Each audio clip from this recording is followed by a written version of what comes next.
The alarm on your father's phone goes off at 4:47 a.m., and you are 17 years old, lying in the dark, listening to him get dressed in the room next door. And you already know the sound of every zipper on that gray Dickies jacket. And you already know he will eat standing up at the counter. And you already know he will be gone before the sky changes color.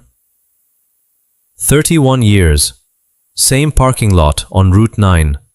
Same badge clipped to the same pocket. Same man who once wanted to open a hardware store in Elkton, Maryland with his brother Ray before a mortgage and 2 kids and a Chevy Silverado payment made the idea quietly disappear somewhere between 1994 and now. You are lying in the dark on a Tuesday in October, 17 years old, and you hear the front door close the way it closes every single morning, soft, like he doesn't want to wake anyone. Like 31 years of not wanting to be a bother has become the whole shape of his life. And something in your chest goes cold and still. Not sad, still. Like a lake right before the first frost. You do not cry. You do not write anything down. You just lie there and you decide, quietly, the way the important decisions are always made, that whatever happens to you, you will never let a Tuesday in October look like that. You were born in a rental duplex on Bainbridge Street, the kind with the shared driveway and the landlord who raised rent $9 every March like it was a law of physics. Your father, Walter, drove forklifts at a distribution warehouse for Kessler Freight starting in 1988, back when he still had ambition folded up somewhere in his back pocket. Your mother, Dana, cut hair 4 days a week at a salon called Sheer Perfection off Route 40, and on the days she didn't work, she was doing the thing poor and almost poor mothers do, which is stretch $14 into a dinner for 4 and make it look like nothing was stretched at all. You didn't know you were the almost poor kind of family until 5th grade, when Marcus Levin invited the whole class to his birthday at a real bowling alley with real arcade tokens, and you realized, watching him hand out $20 bills to the tip jar like it was nothing, that some kids lived in a different arithmetic than you did. You didn't resent Marcus, you just noticed. And noticing, for you, always turned into studying. By 6th grade, you had a paper route, 41 houses on Delwood and Ashcroft, up at 5:30, back by 6:50, $312 a month, folded into a coffee can under your bed because you didn't trust banks yet, not because you thought they were corrupt, just because a coffee can was something you could hold. By 14, you were mowing lawns for 6 houses on the block, $18 a lawn, cash, and you kept a spiral notebook. Not a budgeting app, an actual notebook, green cover, the kind with the wire binding, where you wrote every dollar that came in and everywhere it went. Your father found that notebook once, sitting on the porch steps, and he didn't say anything for a long moment. He just looked at the numbers, then looked at you, and said, "You keep better books than my supervisor." You didn't know what to say to that. You just felt something settle in your stomach, something between pride and grief, because you understood, even at 14, that your father was smart enough to run a company, and instead, he was clocking in for one. At 19, you were at a community college in Cecil County, studying business admin part-time, working nights stocking shelves at a Wise Markets for $11 an hour, and you had $8,400 saved from 3 years of lawns and papers and stock shifts, and you did not spend 1 cent of it on a car, or a spring break trip, or the sneakers everyone else your age wanted. You put it, slowly, month by month, into a brokerage account you opened yourself at 19 years and 2 months old, mostly index funds, boring ones, the kind nobody brags about at a party. Your roommate at the time, a kid named Devin Okafor who worked at the same Wise Markets, used to tease you. "You're 19, man. Live a little." You didn't argue with him. You just kept transferring $200 a month into an account he'd never seen the balance of, because the whole point of what you were building was that nobody was supposed to see it yet. This is the part nobody puts in a highlight reel. The middle. The part where nothing photographs well. You are 22, working 2 jobs, one at a regional insurance office doing data entry for $38,000 a year, and one on Saturdays helping a contractor named Pete Kowalczyk frame houses in a new development off Route 213, cash under the table, $200 a Saturday. You are not dating much. You are not posting much. Your college friends are buying trucks on 60-month loans and going to Cancun on credit cards. And you are sitting at your kitchen table on a Sunday night with a legal pad, doing math that nobody asked you to do, running numbers on rental properties you can't yet afford, driving past a boarded-up triplex on Franklin Street 4 separate times before you ever talked to the owner. You looked from the outside like a guy going nowhere fast.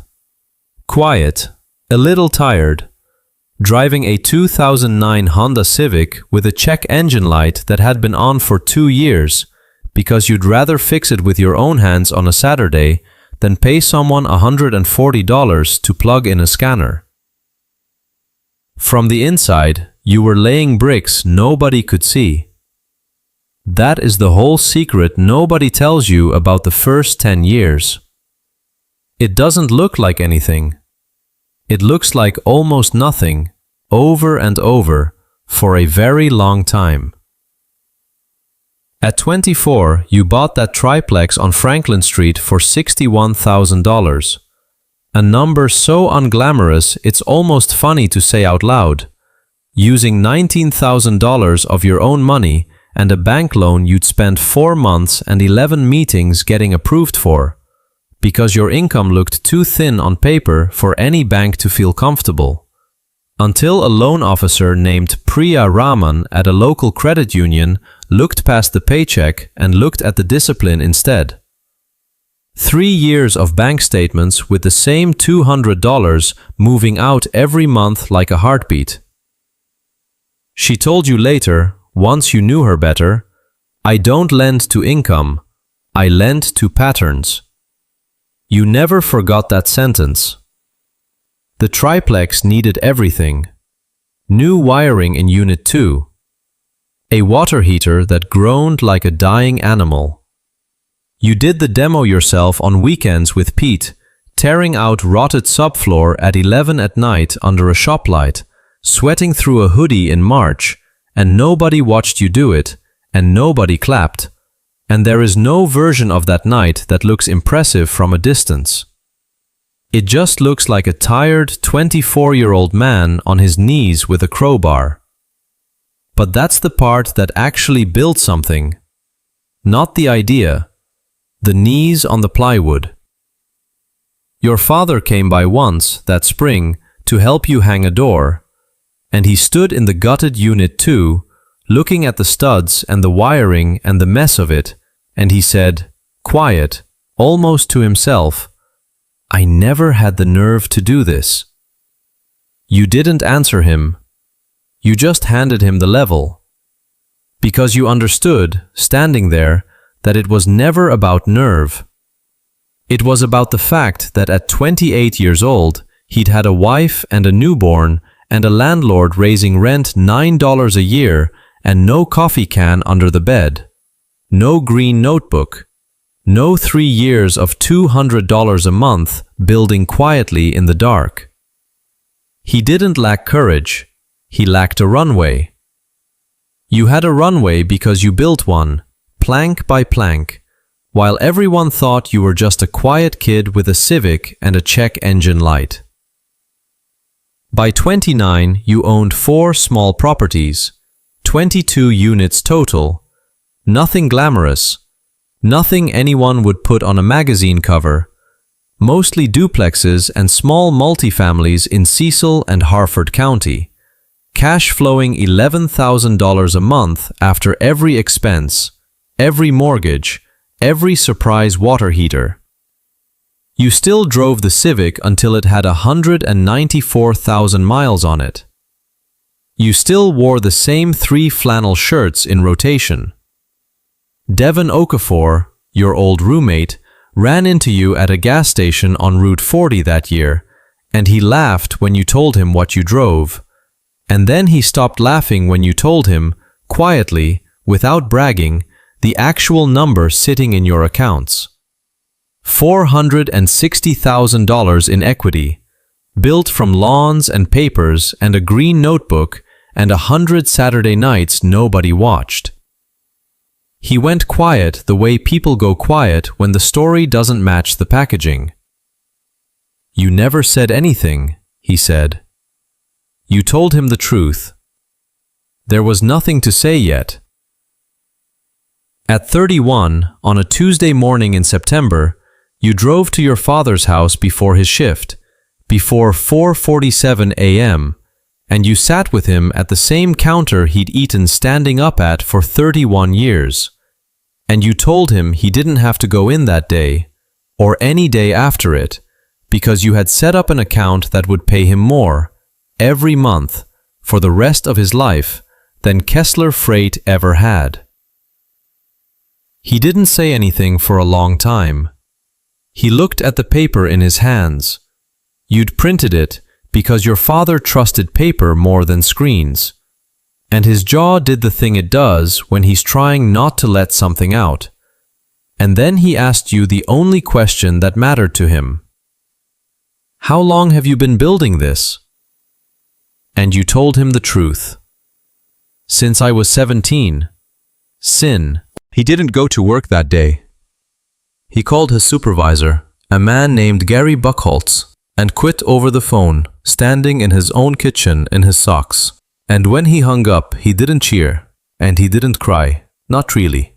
Just stood there with one hand flat on the counter like he needed it to hold him up. 31 years compressing down into 4 seconds of silence. Your mother came in from the other room and saw his face and knew, without being told, and she sat down slowly at the table like her knees had gone soft. Nobody in that kitchen said the word rich. Nobody said the word success. There was no champagne, no camera, no post. There was a 59-year-old man in white socks standing in a kitchen on Bainbridge Street, understanding for the first time in 3 decades that tomorrow, and every day after it, belonged to him. You did not do this to be seen. That is the part almost nobody understands about the quiet ones. The ones building in coffee cans and green notebooks and gutted duplexes at 11 at night. You were never trying to prove anything to Devin Okafor or Marcus Levin or anyone with a Cancun photo. You were trying to end one specific sentence before it could be written about you. The sentence that goes, he worked 31 years for somebody else's dream and called it a living.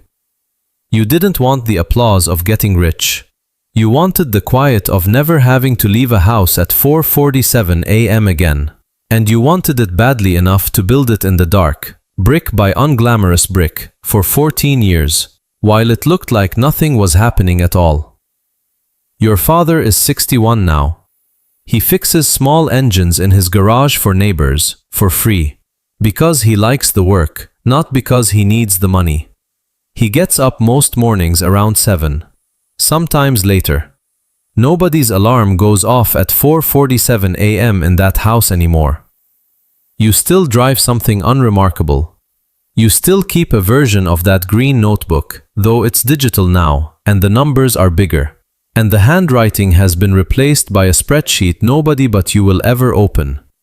And some mornings, when you're driving past that first triplex on Franklin Street, the one with the subfloor you tore out with your own hands at 11 at night, you slow down without meaning to, and you think about the boy lying in the dark listening to a door close softly.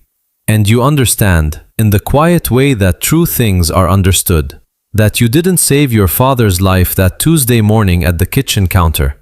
You just finally finished a sentence he started 31 years earlier and never got the chance to end.